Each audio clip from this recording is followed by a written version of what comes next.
Assalamualaikum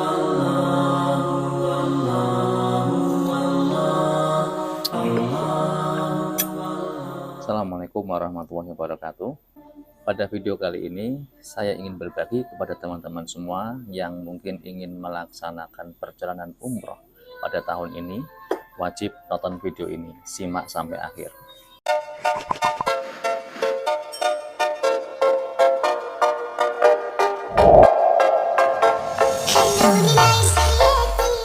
Oke, tips pertama bagi teman-teman yang ingin melaksanakan perjalanan umroh. Yang pertama yang harus teman-teman perhatikan adalah karena perjalanan umroh ini bukan sekedar perjalanan wisata, tetapi adalah perjalanan ibadah, maka teman-teman harus memperhatikan satu hal yang utama. Mungkin teman-teman sudah tahu bahwa yang namanya ibadah, paling tidak ada 3 syarat supaya ibadah itu diterima oleh Allah. Yang pertama, niat karena Allah.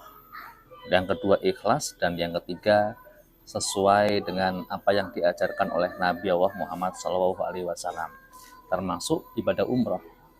Ibadah umroh kita harus sesuai dengan apa yang dicontohkan oleh Nabi Muhammad SAW. Tidak menambahi dan tidak mengurangi. Artinya, untuk melaksanakan ibadah umroh itu diperlukan ilmu yang memadai. Maka tips pertama yang teman-teman harus perhatikan adalah carilah biro ataupun travel yang memperhatikan ilmu, membekali jamaah-jamaahnya dengan ilmu yang memadai untuk melaksanakan ibadah umroh. Indikator dari perhatian biro travel kepada jamaahnya tentang ilmu yang diberikan adalah bekal ilmunya adalah seberapa frekuensi mereka memberikan manasik, pertemuan manasik kepada jamaahnya. Kalau hanya 1 kali 2 kali manasik untuk memberikan bekal ilmu kepada jamaah tentu sangat kurang, kecuali Anda sudah menguasai tentang umroh, ilmu umroh maupun haji. Bagi kita yang awam, kalau hanya 1 kali 2 kali pertemuan manasik, ilmunya, pengetahuan kita kurang merasuk, artinya kurang. Kalau saya sendiri pribadi merasa kurang. Paling tidak carilah biro yang memperhatikan manasiknya, memberikan manasik paling tidak 6 kali manasik. Kebetulan saya di umroh pertama Ramadan kemarin itu bisa mendapatkan biro yang benar-benar memperhatikan bekal ilmu untuk para jamaahnya. Tidak hanya terkait ilmu bagaimana kita manasik tawaf, sa'inya dan tahalul saja, tetapi juga diperhatikan what next, setelah umroh itu akan dapat apa. Di biro yang saya ikuti kemarin itu kita benar-benar diperhatikan, termasuk bagaimana kita diperhatikan cara menyusun doa kita nanti di tanah suci yang akan kita baca di tanah suci itu benar-benar diperhatikan.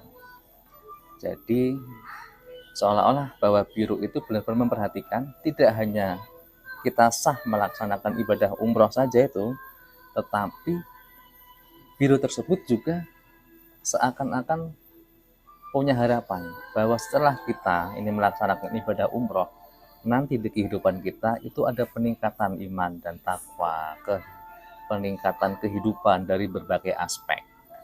Tuh. Jadi tips pertama, carilah biro yang benar-benar memperhatikan bekal ilmu untuk para jamaahnya. Karena ibadah umroh ini butuh ilmu. Itu tips pertama. Kemudian tips kedua, teman-teman.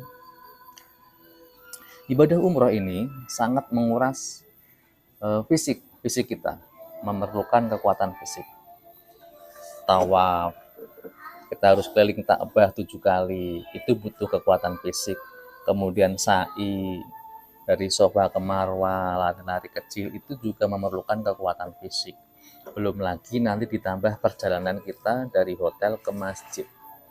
Maka tips kedua adalah carilah biro yang menyediakan hotel dekat dari masjid. Karena nanti teman-teman pasti akan jalan kaki nih. Akan sering jalan kaki dari hotel ke masjid dan sebaliknya. Untuk sholat jamaah ke masjid, untuk ibadah umroh itu sendiri, untuk ibadah harian ke Masjidil Haram maupun Masjid Nabawi. Maka tips kedua adalah carilah biro yang menyediakan hotel dekat dengan masjid, supaya teman-teman bisa atur energinya, bisa berhemat energi untuk menjaga stamina teman-teman dan kesehatan teman-teman selama menunaikan rangkaian ibadah umroh dan ibadah-ibadah lainnya di Tanah Suci. Kemudian tips ketiga, carilah biro yang benar-benar memperhatikan pendampingannya, khususnya bagi teman-teman mungkin yang punya bapak ibu yang sudah usia tua, usia senja, mungkin butuh perhatian yang ekstra. Carilah biro yang benar-benar mendampingi melakukan pendampingan maksimal selama ibadah di Tanah Suci. Seperti yang alhamdulillah yang saya rasakan kemarin di biro yang saya ikuti kemarin itu, satu keberangkatan itu, satu rombongan itu dikawal oleh satu tour leader dan ustadz pendamping. Jadi ustadz pendamping yang memantau, mendampingi ibadah kita. Kemudian ada satu lagi tour leader yang membantu kita selama perjalanan di sana. Jadi kita butuh didampingi. Artinya kita kan tidak paham betul, tidak tahu medan betul di sana seperti apa. Maka pendampingan ini sangat vital. Jadi carilah biro yang benar-benar memperhatikan pendampingan jamaahnya. Karena ada juga ya mungkin yang biro hanya sekedar melaksanakan, memenuhi ya bisnis travelnya. Dia kurang memperhatikan jamaahnya, mungkin terlantar dan sebagainya. Maka carilah biro yang benar-benar memperhatikan, mendampingi jamaahnya selama melaksanakan ibadah umroh. Nah, kalau teman-teman kebingungan mencari tiga poin itu, yang pertama memberikan ilmu, yang kedua hotelnya dekat, menyediakan hotel dekat, dan yang ketiga pendampingan maksimal. Kalau teman-teman bingung mencari tiga poin itu dalam satu biro, maka cara gampangnya adalah ikut saja di biro yang kemarin saya berangkat umroh di Ramadan kemarin, di Ufuk. Insya Allah 3 hal itu ada dalam biro Ufuk tersebut. Mereka benar-benar memperhatikan bekal ilmu dengan memberikan 6 kali pertemuan manasik, kemudian menyediakan hotelnya yang dekat, dan yang ketiga yang terpenting adalah mendampingi sepenuh hati. Baik, itu saja teman-teman tips dari saya pada video kali ini.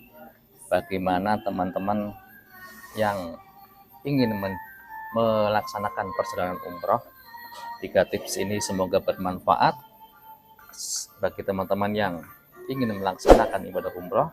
Semoga dimudahkan, diberi kelancaran, dan disegerakan bisa berangkat ke Tanah Suci untuk menunaikan ibadah umroh.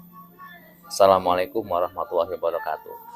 لبيك اللهم لبيك لبيك لا شريك لك لبيك إن الحمد والنعمة لك والملك لا شريك له.